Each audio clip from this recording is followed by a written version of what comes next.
আসসালামু আলাইকুম everyone, welcome back to my channel. আজকে আপনাদের জন্য তৈরি করে দেখাবো শাহি হালিম মিক্স, যেটা রেডি মিক্স বাজারে কিনতে পাওয়া যায়। তো আশা করি আপনাদের ভালো লাগবে। ভালো লাগলে চ্যানেলটি সাবস্ক্রাইব করে দেবেন, লাইক এবং শেয়ার করবেন ফ্রেন্ডস এবং ফ্যামিলির সাথে। তো আজকে আমি লুচি দিয়ে পরিবেশন করতেছি। এটা কালিও খাওয়া যায়, খুবই মজাদার, খুবই টেস্টি। একবার হলো বাসা ট্রাই করবেন। সঠিক টিপস অ্যান্ড ট্রিক্স সহ আপনাদের তৈরি করে দেখাবো। চলুন সহজ পদ্ধতিতে। তো এটা আমি প্যাকেটে 200 গ্রাম হালিম মিক্স নিয়েছি। এটা রাঁধুনি কোম্পানির, কোনো ব্র্যান্ড বা প্রমোটর না। তো এটাকে দুইটা সাইজে পাওয়া যায়। একটা হলো প্যাকেটের মশলা, আর একটা হলো চাল ডালের যে মিশ্রণটা আমরা হালিমে তৈরি করে থাকি ওটা। তো আমি প্যাকেটটার মুখটা কেটে বেরিয়ে দেখাচ্ছি। এখানে বিভিন্ন ধরনের ডাল, চাল, গম আর সবগুলোর মিশ্রণ। তো এটার মধ্যে আমি প্রথমে হাফ কাপের মতো ফুটন্ত গরম পানি দিয়ে এটাকে গুলে নিচ্ছি, যাতে দলা পেকে না যায়।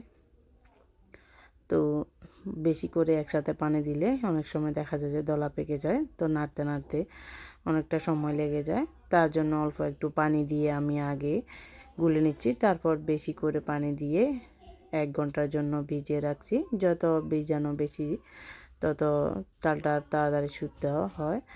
তো আর প্যাকেটে যে মশলাটা ওইটাও আমি ঢেলে নিয়েছি। সব কিছুই কিন্তু প্যাকেটে লেখা আছে, তারপর আমরা কিছু যদি মশলা মিক্স করি তাহলে স্বাদটা আর একটু বাড়ে। তো এর জন্য আমি 1 টেবিল চামচ রেখে দিচ্ছি, বাকিগুলা দিয়ে মাংসটা রান্না করে নিব। তো এখানে আমি গরুর মাংস নিয়েছি, ছোট ছোট পিস করে নিয়েছি। এখানে 300 গ্রামের মতো হবে। তো এটাকে পরিষ্কার ধুয়ে নিয়েছি আর ছোট ছোট পিস করে নিয়েছি। তো একটা প্যানে আমি দিয়ে দিচ্ছি মেজারমেন্ট কাপে হাফ কাপ, আর দিয়ে দিচ্ছি 3টা তেজপাতা, একটা দারচিনি, 4টা এলাচ, সরি 3টা, আর 3-4টা লবং আর 3-4টা গোলমরিচ দিয়ে একটু গরম মশলাগুলো একটু নেড়ে ছেড়ে আমি দিয়ে দিচ্ছি পেঁয়াজ কুচি। এখানে আমি 1 কাপের মতো দিয়েছি। কিছুটা অংশ আমি তুলে নেব বেরেস্তার জন্য, আপনারা শুধু হাফ কাপ দিলে হবে। তো আমি কিছুটা অংশ পেঁয়াজ বেরেস্তা তুলে নিয়েছি, এটা স্কিপ হয়ে গেছে। তো বাকি অর্ধেক অংশে আমি ঢেলে দিচ্ছি ধুয়ে রাখা গরুর মাংসগুলো। তো এবার এটাকে আমি নেড়ে ছেড়ে ভালো করে মিশিয়ে নিচ্ছি, যাতে বেরেস্তাটা পুড়ে না যায়।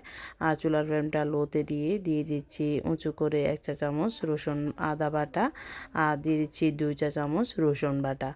এবার দিয়ে দিচ্ছি কালারের জন্য হাফ চা চামচ হলুদ গুঁড়া, আর দিয়ে দিচ্ছি হাফ চা চামচ মরিচ গুঁড়া, দিয়ে দিচ্ছি হাফ চামচ ধনিয়া জিরার গুঁড়া।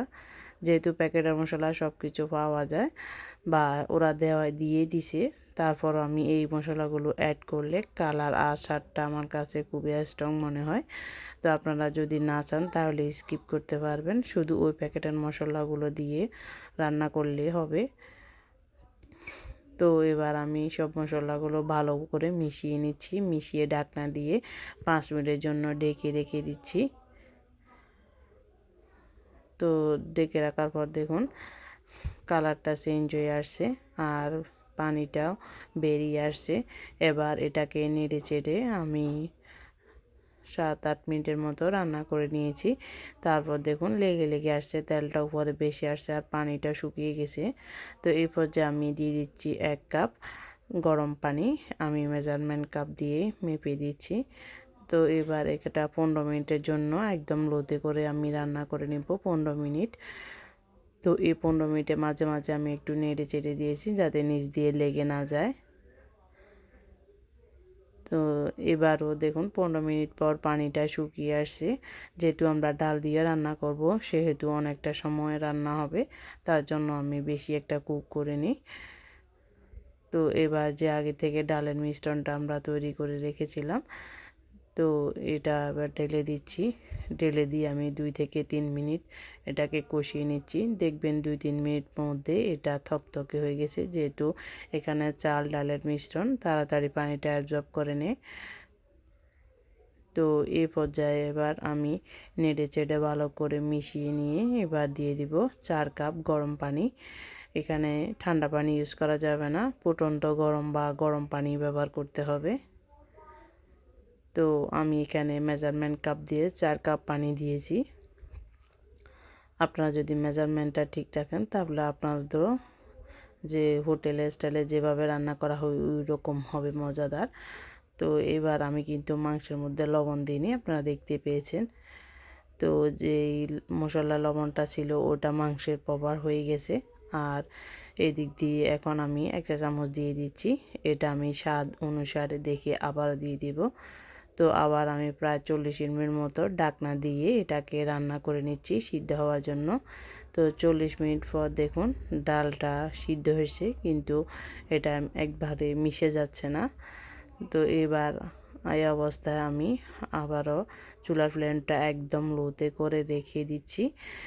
আমি কিন্তু আর বাড়াইনি। এই পর্যায়ে আমি কিন্তু বাগার দিব না, তার জন্য আমি দিয়ে দিচ্ছি পেঁয়াজ বেরেস্তা, কয়েকটা আদা কুচি স্লাইস, আর কিছু ধনে পাতা, আর 1 টেবিল চামচ আগে যে মশলাটা রেখেছিলাম ওইটা দিয়ে নেড়ে ছেড়ে আবারও 30 মিনিটের জন্য রেখে দেব ঢাকা দিয়ে।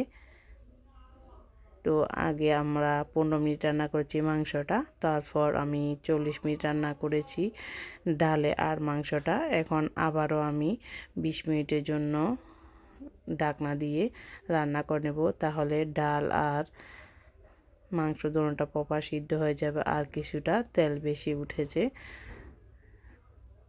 এই আমরা বাজার থেকে যে হালিমটা কিনে নিই ওইটা দেখবেন উপরে অনেকটা তেল বেশি উঠেছে। এই দেখুন এবার ডালটা একদম মিশে যাচ্ছে।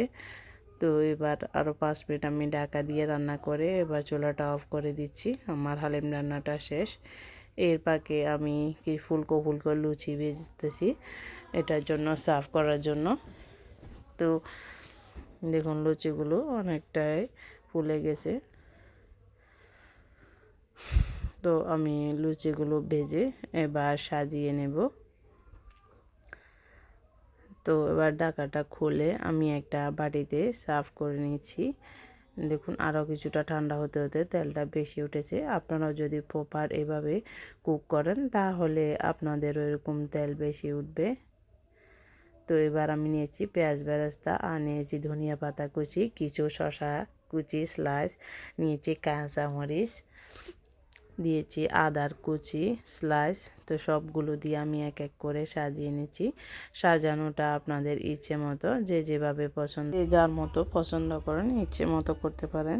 তো আমি এবার ধনিয়া পাতা আর কাঁচামরিচ কুচি দিয়ে সাজিয়ে নিচ্ছি, আর একটু লেবু চটকিয়ে গরম গরম পরিবেশন করুন। লুচি আর রুটি পরোটা সবার সাথে বা এমনিতেও খেতে পারেন, খুবই মজাদার। একবার হলো বাসায় ট্রাই করবেন।